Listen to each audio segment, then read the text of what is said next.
section, he doesn't say anything about Moses, the Torah, the law, the prophets, the writings, any of that kind of stuff, right? And that's part of the reason that you know he's really talking about Gentiles, okay? And then it's not going to be very long before he flips that coin over and talks about Jewish people as well. But he's starting, I guess you might say, sort of starting numbers-wise large and then moving down. So, volunteer to read 1:18 through 32 out loud with feeling. Lori Diebert. Dun, dun, dun. I haven't read for a while. Sounds great. I love when you read, Lori. Okay, 18 through 32. The wrath of God is being revealed from heaven against all the good godliness and wickedness of people who suppress the truth by their wickedness, since what may be known about God is plain to them, because God has made it plain to them. For since the creation of the world, God's invisible qualities, his eternal power and divine nature have been clearly seen, being understood from what has been made, so that people are without excuse. For although they knew God, they neither glorified him as God nor gave thanks to him, but their thinking became futile, and their foolish hearts were darkened. Although they claimed to be wise, they became fools and exchanged the glory of the immortal God for images made to look like a mortal human being, and birds and animals and reptiles. Therefore, God gave them over in the sinful desires of their heart to sexual impurity for the degrading of their bodies with one another. They exchanged the truth about God for a lie, and worshipped and served created things rather than the Creator, who is forever praised. Amen. Because of this, God gave them over to shameful lusts. Even their women exchanged natural sexual relations for unnatural ones. In the same way, the men also abandoned natural relations with women and were inflamed with lust for one another. Men committed shameful acts with other men and received in themselves the due penalty for their error. Furthermore, just as they did not think it worthwhile to retain the knowledge of God, so God gave them over to a depraved mind, so that they do what ought not to be done. They have become filled with every kind of wickedness, evil, greed, and depravity. They are full of envy, murder, strife, deceit, and malice. They are gossips, slanderers, God-haters, insolent, arrogant, and boastful. They invent ways of doing evil. They disobey their parents. They have no understanding, no fidelity, no love, no mercy. Although they know God's righteous decree that those who do such things deserve death, they not only continue to do these very things, but also approve of those who practice them. Thanks, Lori. Thanks, Logan. Okay, let me point out some structure things here, and then we'll start trying to work through this. Okay, so let's start in 19 and 20. He says, what can be known about God is plain to them, because God has shown it to them. Ever since the creation of the world, his eternal power and his divine nature, though they are invisible, have been understood and seen through the things he has made. So, I mentioned this last week, but I want to draw attention to this. He describes a type of revelation that's called general revelation, or sometimes it's called universal, right? Meaning that it's available to all people. Okay, so what he's saying is that Gentile people, even way back in the first century and beyond that, right? Going back, right? That all people on the face of the earth can know some very basic things about God, right?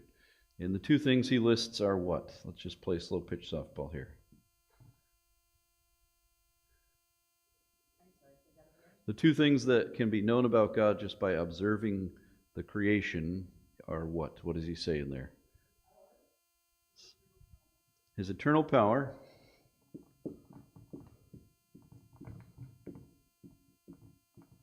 and say that loud, Tom. his divine nature. Okay? So the starting point for Paul's argument, okay, he starts, I guess if you start off the whiteboard, he says that God's wrath is being revealed, right? Against the way that the Gentile world has behaved, not just the first century Gentile world, but going back. Because this basic information about who God is has been ignored, has been twisted, has been perverted. Okay? So what he's saying is any person who's living, alive, observant on the face of the earth can eyeball, can observe, can experience these things about who God is. Now, this doesn't tell you anything about what would be called specific revelation, or what we might say biblical revelation. It doesn't tell you anything about God as the God of Abraham, Isaac, Jacob, and Joseph. It doesn't tell you anything about God who makes covenants with people or gives promises, right? So this is like theology. It's not even 101. This is 099. This is the prerequisite. Okay? Then he says, the way the argument goes, starting in verse 20, well, the very tail end of verse 20 and then into 21. He says, so they, meaning people, specifically Gentile people, which is the majority of people, they, which we could say is we also, so we are without excuse. For though they knew God, okay, now they didn't know Yahweh the way that Abraham knew Yahweh, right? So you might even be able to say, though they knew about God, or they knew the basics about God. They didn't honor him as God or give thanks to him, but became futile in their thinking, and their senseless minds were darkened.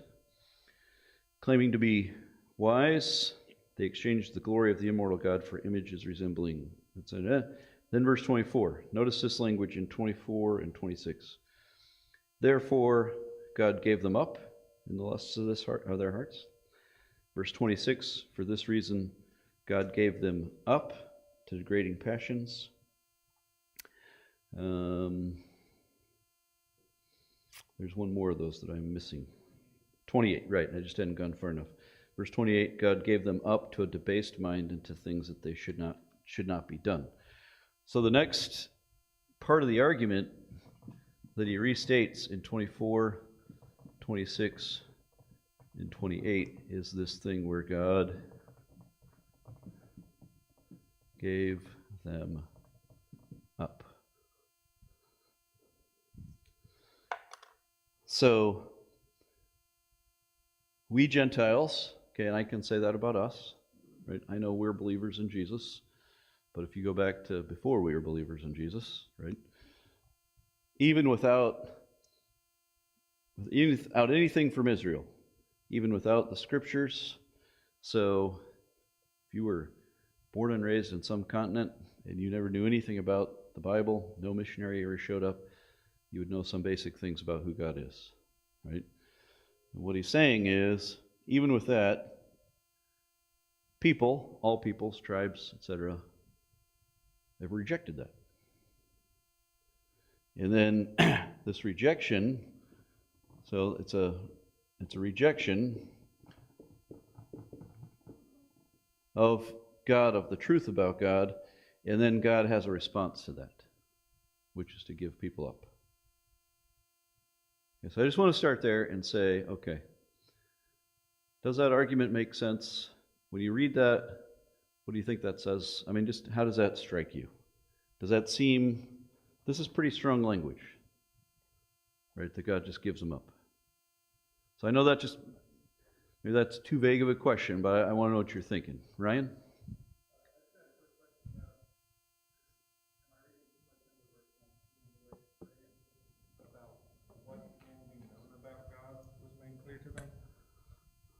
Did you hear me?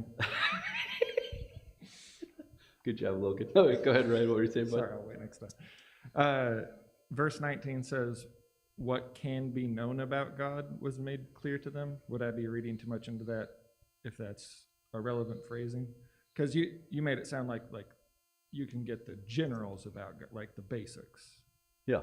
But that verse makes it sound like, and the following verse referencing it, makes it sound like what we can know about God, you can know from creation. Seems like. Yeah.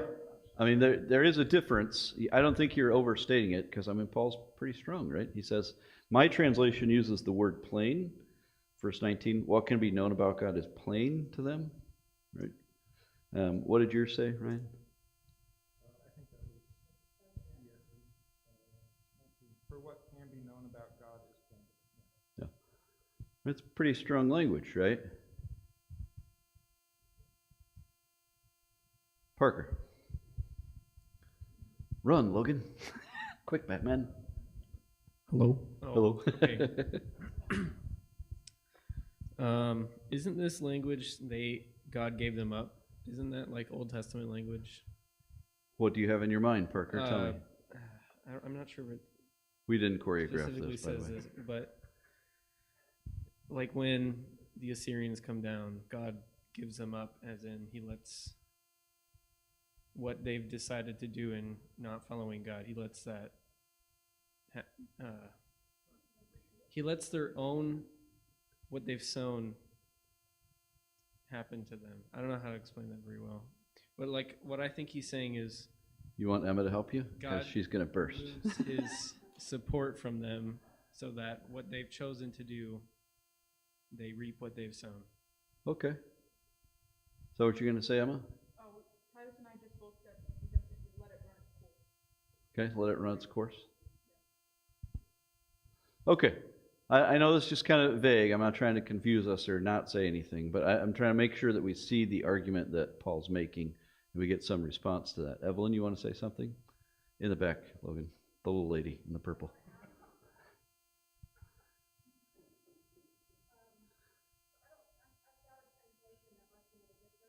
No, it's not working. It says in verse 18, the retribution of God from heaven is being revealed against the ungodliness and injustice of human beings who in their injustice hold back the truth. Is what God's wrath is being revealed against not only about people who ignore Him, but is it also that we know right from wrong? Like that it's clear to us, really, we know intrinsically when we are being unjust or we are being merciless, and that those things are within us, and when we act against that, we're really acting against something that we know. And I don't know if I'm reading too much in that, except that the wrath of God's being revealed because of what people are doing to the truth and to each other. So I don't know. It's a question, I think.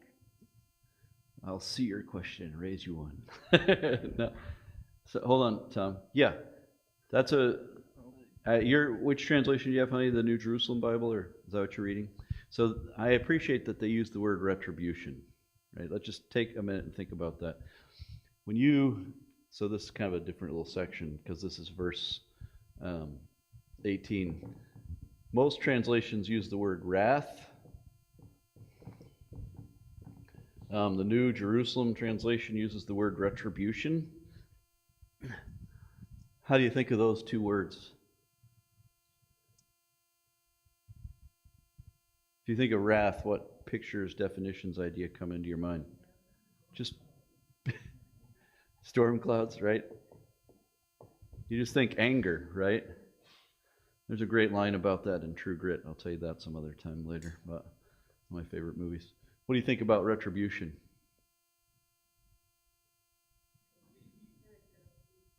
Just punishment, evening up accounts. You're getting what you deserve. I'm getting what I deserve. I'm reaping what I've sown. Right? I think that's a helpful translation. Usually when we think about wrath, we just think about anger. Right? You can execute wrath without being angry. But I mean, in our language, it has connotations of like, ooh, Yahweh is really upset, right? So the question Evelyn asked, I think, is very helpful, because what Paul is saying is, what the Gentile world has done is, generally speaking, right, is that there's basic knowledge about who God is, and because of who he is, how things ought to be. They have not behaved that way, and they've actually taken something that's plain and have obscured it.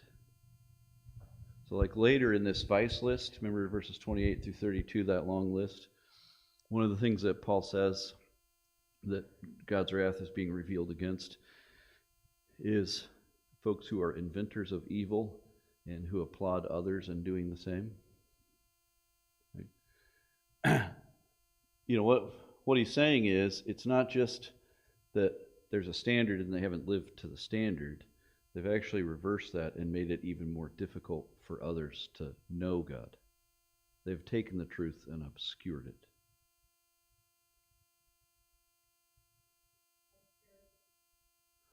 Well, in a way, similar, but in the Gentile world, in a, just a much different, I guess if you look at this vice list, a much, just sort of base or gross kind of way of doing it.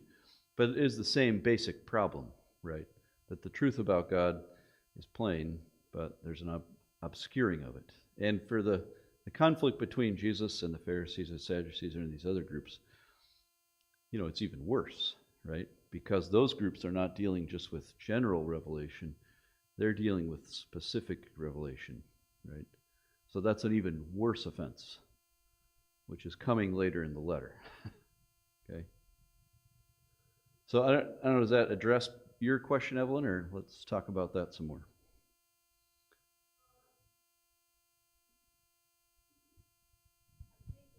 Possibly. I think sometimes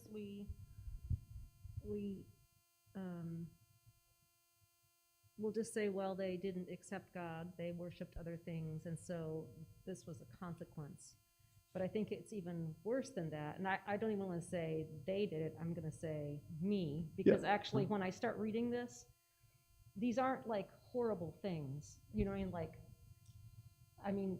Greed is one of those things that probably all of us at some point have to fight, right? Anyway, there's a whole, I can find myself in that list. Sure. Just that we in general know what is true about God just within our own self, and that I think later he even addresses this, that we are actually, even if we didn't know anything about God, we act against our own conscience. And it's within that conscience that you can say that we're actually working against truth, right? That we know, right? Murder, you don't murder your brother. Yeah, I'll just pick on that. That's a good example. Okay, you can go to almost any continent, any group, any tribe of people in any time. So even if you went back to the history of this continent, the first Europeans show up, right?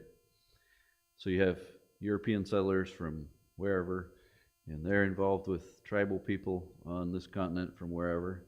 Now it's really interesting, right? Maybe that got off to a good start in places. Maybe it was a bad start to begin with, right? And even before Europeans got here, if you think about all the tribal relationships between all these people that were on North America, right? Whether you're talking about people here in the Willamette Valley or out on the Great Plains or whatever, you have all these tribes, right? And these tribes are constantly pushing one another to take more land and resources, or take more horses or more animals, right? At one point, the Comanches ruled Texas and Oklahoma. They were lords of the plain, right? How did they become lords of the plain? Through murder, thievery, stealing children, all this sort of thing, right? But within the boundary of their own tribe, did you kill your family members or other Comanches? No, right? So So that even within, what we might think of as primitive peoples, right? Because they didn't know how to do metallurgy or higher math functions, right? As if that really makes you, primitive, right?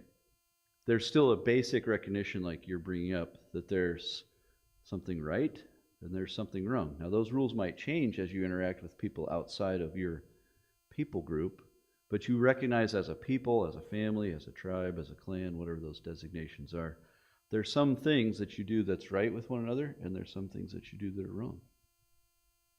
Right? And when you go against that, you're obscuring the truth. You're exchanging the truth about God's eternal power and His divine nature, and you're giving that up for a lie.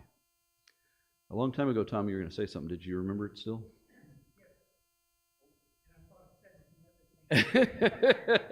Well, it's going to take a while now. Well, I certainly very well agree with what you just said, that throughout history, wherever you look, people have always recognized a sense of right and wrong. I was impressed in Myanmar, even though it's a guy sitting under a tree trying to figure out what people ought to be like. In his 4 basic tenets, whatever, it's to treat people right. He comes up with that, and it buys on. But I'd like to make a different kind of a point here that goes back to the Old Testament and contrast Romans 2, or 1, I'm sorry, with Genesis 6. So in Genesis 6, we have this picture of mankind that everybody is bad except 8 people. And God kills everybody else. Now we have this preamble to what we're reading now. No, salvation is available. I'm not going to kill everybody like I did back in the flood. There's a way out of this mess that's from God Himself. Yeah, right. And even the flood is described and understood as a saving event.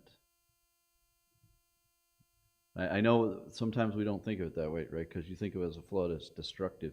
Some of you that were here in '96 when we had floods here, right? There was nothing that you felt like that was a saving event, right? It was an event you needed to be saved from, right? But the flood in Genesis 6 is a saving event because what it does is it saves God's creation from the power of sin and destruction, right? By destroying that power or by limiting it. So let me give you an example here to think about. Let's go back. I'm going to give you 2 examples just to illustrate this principle. So let's go all the way back to Genesis chapter 4. The beginning of Genesis chapter 4 is the account of Cain and Abel, which we know well. I preached on that a couple weeks ago.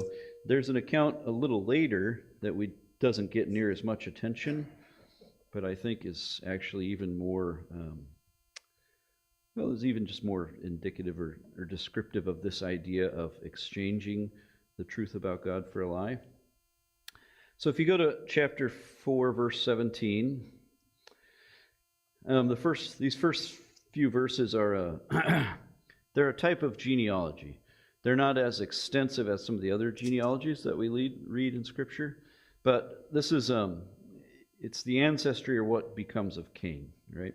So Cain gets banished, and then in verse 17 it says, Cain knew his wife, and she conceived and bore Enoch, and he built a city. He built a city and named it Enoch after his son Enoch. See, that whole naming your son after yourself thing was confusing from the beginning. To Enoch was born Irad, and Irad was the father of Mehujael, I don't know. And he was the father of Methushael, and Methushael was the father of Lamech. Now this is the guy I want you to get to know here. Verse 19. Lamech took 2 wives. The name of the one was Ada, and the name of the other Zillah. Ada bore Jabal. He was the ancestor of those who live in tents and have livestock. His brother's name was Jubal. He was the ancestor of those who play the lyre and pipe. Zillah bore Tubal-Cain, who made all kinds of bronze and iron tools. The sister of Tubal-Cain was Naamah.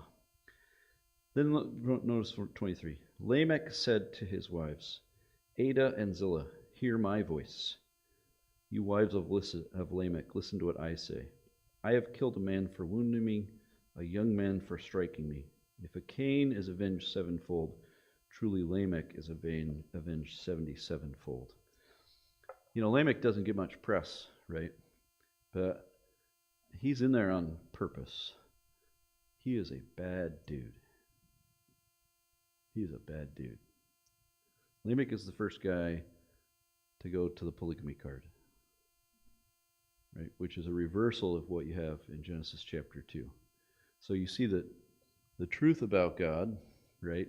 And Lamech sees that and even sees it demonstrated in the family before him and rejects that, does his own thing, right?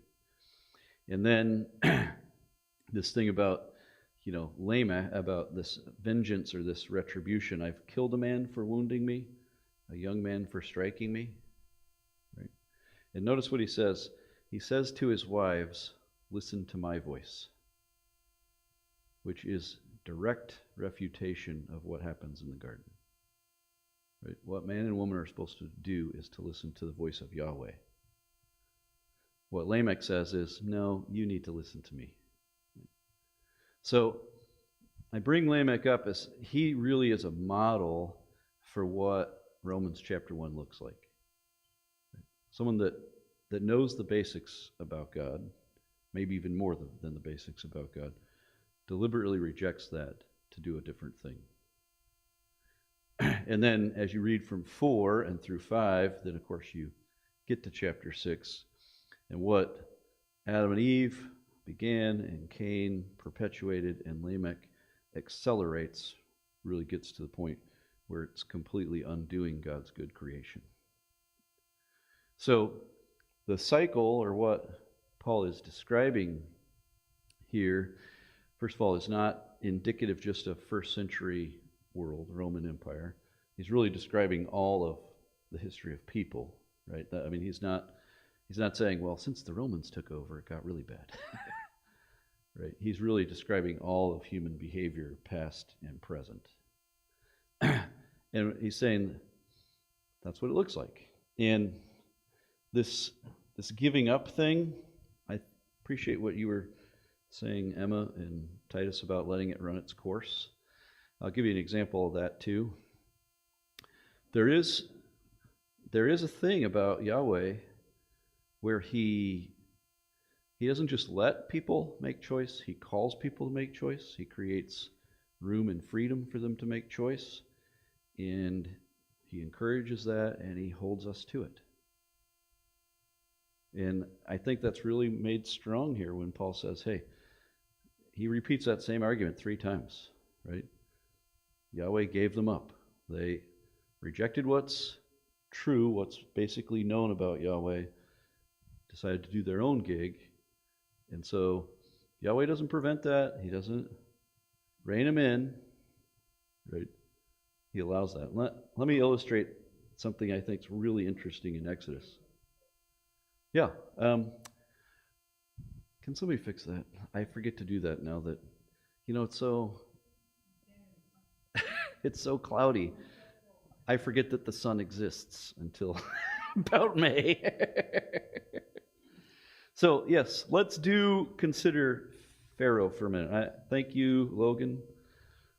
Hey, Logan was actually doing this sort of thing at Oklahoma Christian for his job, managing all kinds of presentations the school was doing, and now he's doing it here for free. Okay, so, just go back to Exodus. Maybe the place to start here.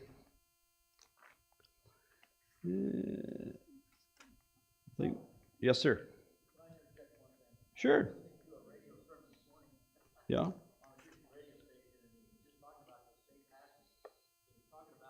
About Romans 1? Okay.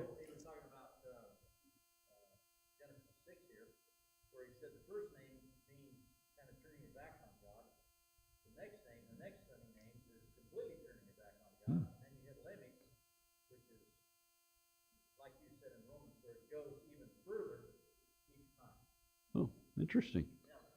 Yeah, we didn't even plan that. I love when this comes together.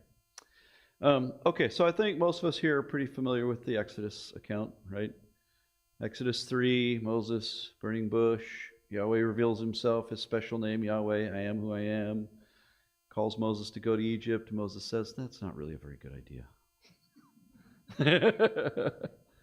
You've had better, right? Back and forth, Aaron, all that stuff. Moses finally goes, right? They start to have this conflict, this series of confrontations between Moses and Aaron and Pharaoh and his court, which, as I've said before, is really not a conflict between Moses and Pharaoh. It's really a conflict between Yahweh and Pharaoh. Those are really the warring parties, right? And when you get into chapter...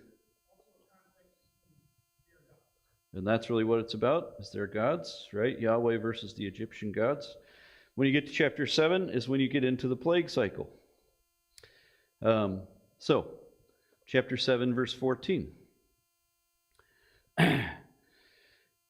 Yahweh says to Moses, Pharaoh's heart is hardened. He refuses to let the people go. Go to Pharaoh in the morning, stand by the riverbank, meet him, take your hand, in your hand your staff, and say to him, the Lord, the God of Hebrews, sent me to you. Let my people go. So we start into this cycle of plagues, right? And I think you all know how it goes, right? So Moses says, okay, Yahweh's going to strike the land with a plague. And if you don't, let the people go. And Pharaoh says, no, I'm not going to let the people go. And then that's described as Pharaoh hardening his heart, right? So, Moses puts out a bid. Pharaoh calls. So, Yahweh does it, right? And so we start into this cycle of plagues. So, then they go, right? The Nile turned to blood and frogs. And we start, you just go through this, right? And it's the same lap, and that's actually kind of what makes it really great literature, is how it's going to go, right?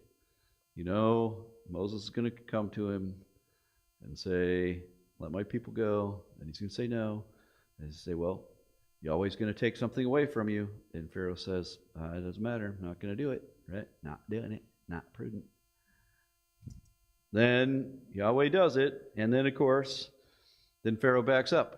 And says, well, okay, fine. You can go. And then he changes his mind, right? Just goes on and on and on. Until, just work through that. I'm sure your translations have each of the plagues. Your editors have listed them. So like chapter 10 is the 8th plague. When you get to chapter 10, verse 21,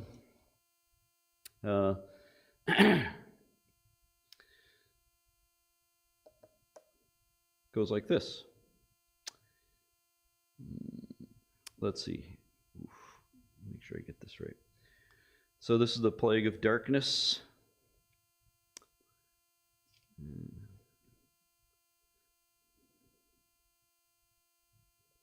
And you're reading through, so let's say you get to verse 27. Yahweh's saying to Moses, what's going to happen? You get to verse 24, Pharaoh summons Moses. It says, go worship the Lord, only your flocks and your herds shall remain behind. Even your children may go with you. So he's compromising, right? It's like, I'm not going to let you take everything, but you can take the wife and kids. So Moses said, you must also let us have sacrifices and burnt offerings to sacrifice to Yahweh our God. Our livestock also must go with us, not a hoof shall be left behind. That's a great phrase. We must choose some of them for the worship of the Lord our God, and we will not know what to use to worship the Lord until we arrive there. Okay, so they're going back and forth, right? Like Pharaoh's kind of weakening. He's kind of letting them, but he wants to keep the animals because he knows if he keeps the animals, they're coming back, right? So then notice verse 27. But the Lord hardened Pharaoh's heart, that he was unwilling to let them go.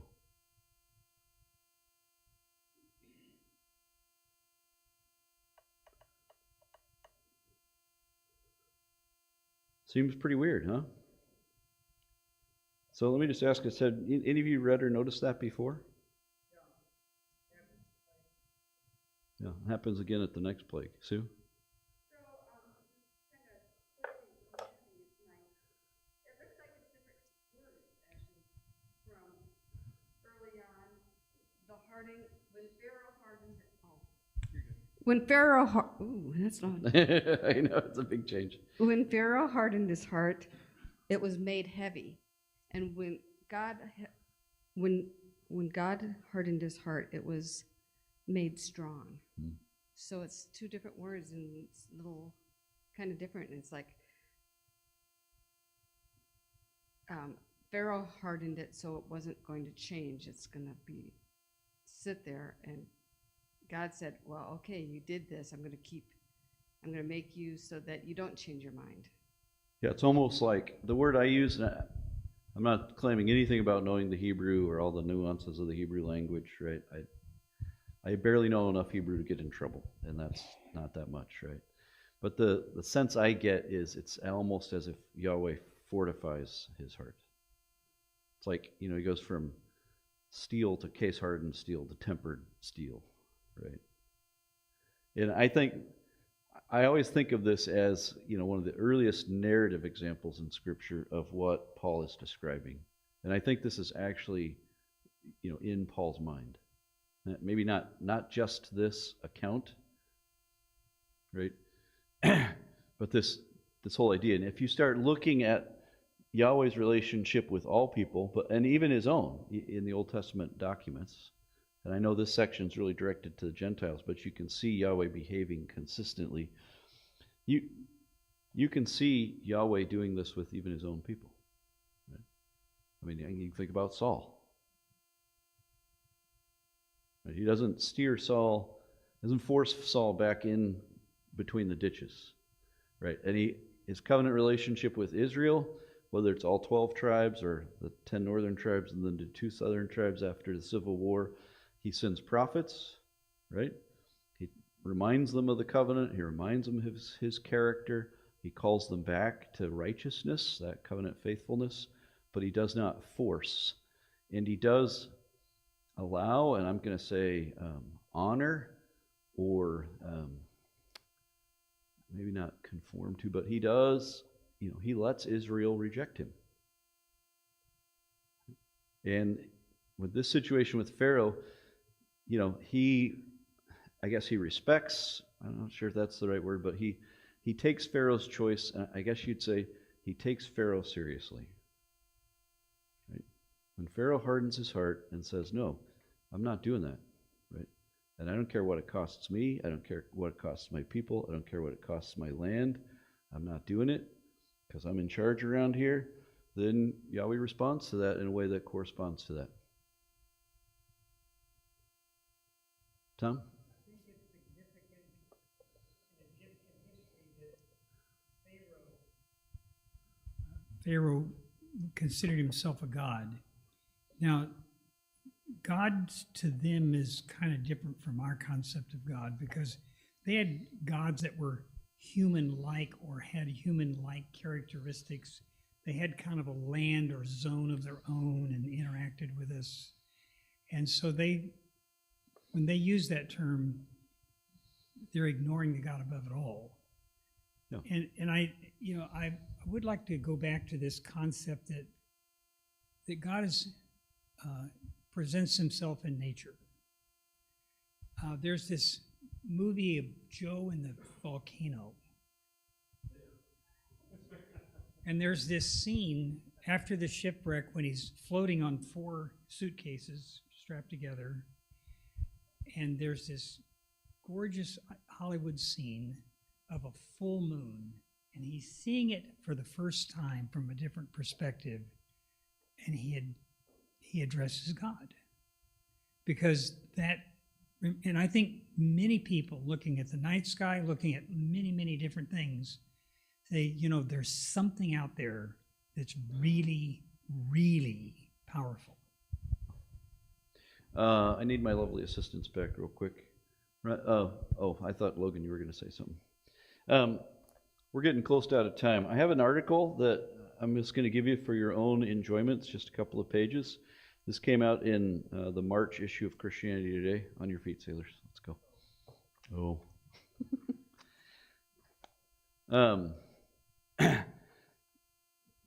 I think you'll find this interesting. And like I said, it's just for your own edification, enjoyment. It's about this fellow who was born and raised in South Africa in a Jewish home. And this is a really interesting twist. He's raised in a Jewish home, and a home that was observant. They were involved in synagogue. But he really came to faith in Jesus of Nazareth. And primarily, or at least initially, one of the things that drove him was his observation of creation. So that's kind of an interesting reversal, right? Here's a guy who, if you're involved in synagogue, you're learning the Old Testament. You're memorizing it, you're repeating it, all like that.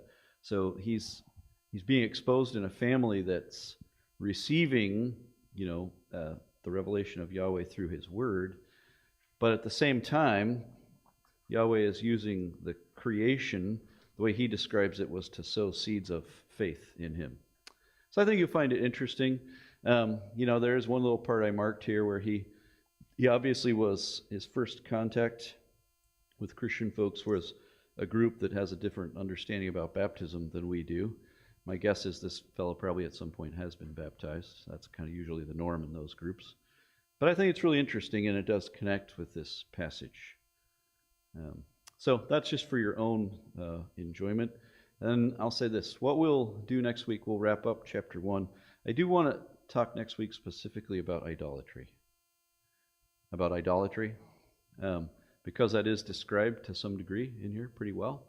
And that's not we don't usually think that we deal with that, and we don't deal with it like they did in the ancient world, but we do actually deal with it. Just for fun, if you're driving up and down Chemawa, and you go past our library and court or police station, what all is down there? City Hall, right? You can drive past the idolatrous statues that are in the front yard. Say that again. Story poles. I think they used to be called totem poles. I know they're, it's not like people are out there offering sacrifices to those or their dead ancestors, but, just an illustration of even the idolatrous practices in this part of the country before us. But I do want to spend a little bit of time on that. And one of the things you said, Evelyn, popped in my mind. You mentioned greed. This is a really interesting thing. There's a little line in Ephesians 5 where Paul says, in passing, he describes greed. He's describing greed, and it's in a vice list like this one in chapter 1, verses 28 through 32. He calls greed, he says, greed, parentheses, which is idolatry. And because we don't have temples and statues and all that sort of stuff, we just don't in our culture think of ourselves as being idolatrous, but we are just as idolatrous as anybody else, right? We just think we've outsmarted ourselves on that one. So anyway, we'll wrap up chapter 1 next week about idolatry, and then we'll see the next turn that Paul takes. So thanks for studying together, and thank you, lovely assistants.